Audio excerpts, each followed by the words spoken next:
Great, Gloria. Seem to be famous one in Dutch. Back on the camera again one more time. Hi there, how the heck's it going? Another wonderful opportunity for me to express my opinions on something of a weird and supernatural nature as a direct result of a private message coming through to me. Do send your private messages through. I can't answer all of them, but the ones that I can answer, basically, I will, or I'll choose some which seem to actually have some kind of real, importance to stuff, basically. Alright, now we got one here which says, when you ask a deity to enter inside you, namely invocation, it says, are these, I think it means is there, a sign that the deity actually agreed to do the job? Question mark. Intense glowing heat, and then slowly cooling down, mostly in the belly, tingling, muscle spasms, excitement, random twitching, sometimes, crown chakra clicking, vibration, feeling relaxed but yet full of energy, etc. I think that's a very important question to ask, but I think that the answers that people tend to give are often there to bolster or to make their ideology or their religion or their religious interpretation somehow look bigger or better or whatever. That's basically what a lot of people do. They would say like, yo, you've had an interesting sensation in your belly, that means it's alright, that means that the gods or goddesses or whatever has actually done stuff. But from personal experience, occasionally there are some strange sensations which do occur as a result of something. Of course, from a logical, rational, objective, scientific standpoint, one still can't say precisely what the heck is going on, but something appears to happen. Like when I received the Toronto blessing, that actually happened, okay? And that was a very weird thing. I really did fall down, and there was this feeling of something which felt like electricity flowing through me. And after that, for a long period of time, I had this like great feeling, which was very difficult to describe. But some people who've also had the same thing happen to them would describe it as a spirit feeling.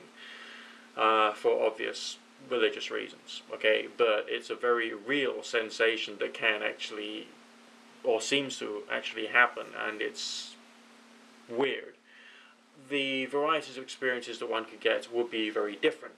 I don't think that we can say for sure whether these things actually are proof positive of whatever, because we just don't know. We got the observations of various individuals who've experienced strange stuff. But the observations of people who've experienced strange stuff might be possibly occluded. Now, if there's lots of people who have some kind of more or less agreement as to what's happening, then maybe you've got a stronger argument. But they might all be in a groupthink situation. So, as far as getting like hard and fast proof positive, I don't know whether we can, and that is what is the most frustrating, upsetting, annoying piece of rubbish about the whole of the personal, experiential, experimentation, like occult type stuff, because there's so little that we can concretely say is fact, but so much that we want to. And so much that we want to because we're desperate to try and find out what on earth happened when we had this like visitation experience or prophetic dream experience or astral projection experience or whatever it was. A good thing to do is to take notes throughout your life of experimenting with weird stuff. Take notes as to the sensations that you experienced, and regard everything which has happened as being an open question in its own right. After a few years, you may look back and think, yeah, there was that strange sensation which only ever happened when I was casting a circle, or there was that strange sensation which happened when I was trying to draw some other consciousness down into me or around me. And it's only happened, or seemed to only happen, when I was doing some specific exercises. That, I think, is valid. But even when you've got this point of thinking like, yeah, that sensation must therefore have some kind of connection to the exercise that I was doing, there's still more questions to be asked. We still want to turn around and say, no, that was it, that was the proof, that was the proof, okay? But we can't. What we can do is say, that was an amazing experience, and chalk that down to more of your repertoire of experiences.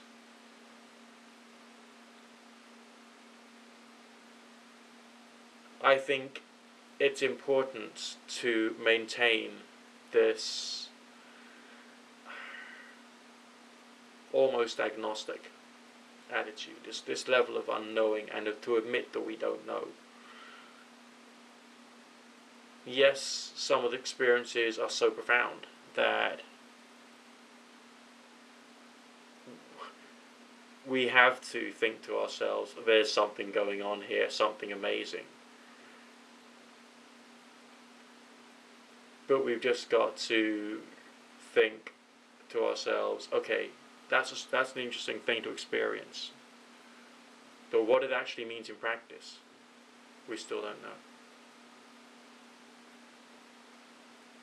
Despite how strong the experience might be, and how apparently convincing the experience might be.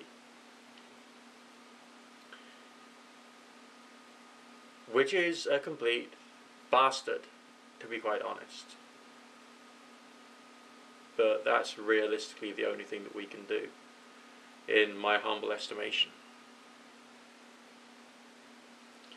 And that makes me feel really sad. But that shit happens.